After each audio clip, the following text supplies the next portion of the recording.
भी है। 5 ब्रह्मा है तो विष्णु के भी 4 भुजाएं और उनको चलाने वाला कोई है 5वां। तो भुजाएं तो जड़ होती हैं, अपने आप नहीं चलती, उनको चलाने वाला कोई ऊपर बैठा हुआ है। तो पंचमुखी ब्रह्मा गाया हुआ है।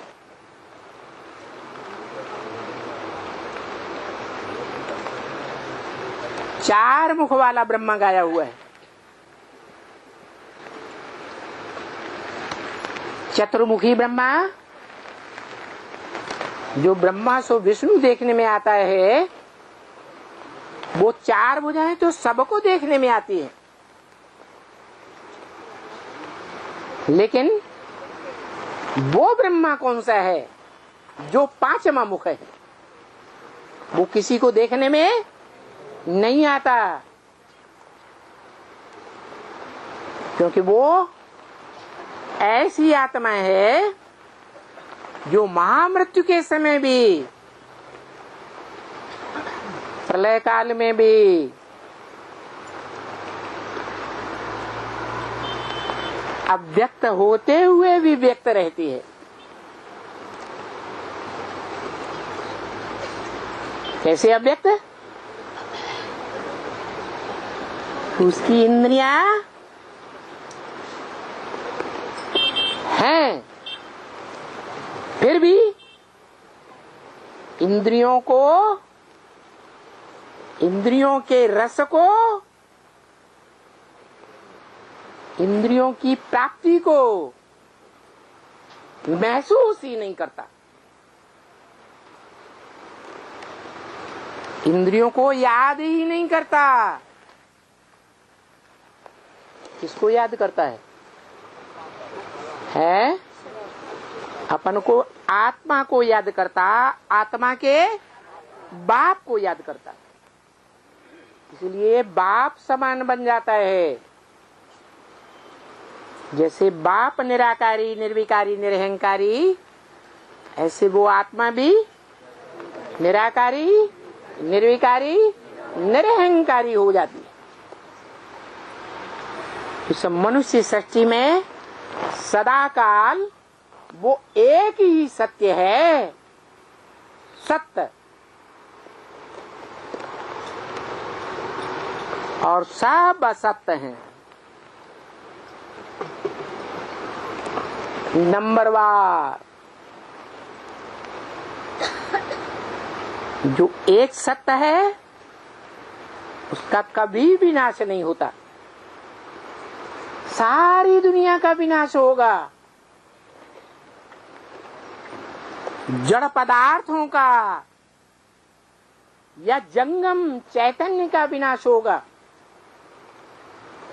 चैतन्य और जड़ जो भी पदार्थ हैं दुनिया के, पृथ्वी, जलवायु, अग्नि, आकाश, सब का विनाश होगा, लेकिन उसे एक का विनाश नहीं होता।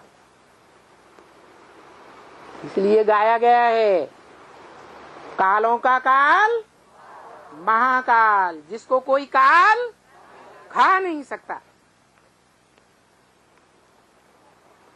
उसको काल के गाल में जाता हुआ कोई देखता है? देखता है? दिखता ही नहीं। उससे पहले ही सब काल के गाल में चले जाते हैं।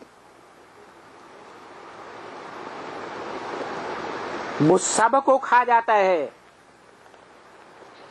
उसको कोई भी खा नहीं सकता। तो जो सदा काल रहने वाला है, हाँ जी, कौन बोला? जो सदा काल रहने वाला है इस मनुष्य सृष्टि में, उसके लिए मुरली में कुछ बोला? क्या बोला? अरे सब भूल गए हैं। इस सृष्टि पर सदाकाल कोई चीज नहीं है, कोई चीज, चाहे जड़ हो और चाहे यज्ञ हो, चैतन्य हो, इस सृष्टि पर सदा काल कायम कोई चीज नहीं है। सदा काल कायम एक शिव बाबा ही है। तो इस सृष्टि पर सदा सत्य कौन है? शिव बाबा। इसलिए जब पूजा अर्चना करते हैं, कीर्तन करते हैं, तो उस संपन्न रूप को सदा शिव के रूप में बताया जाता है।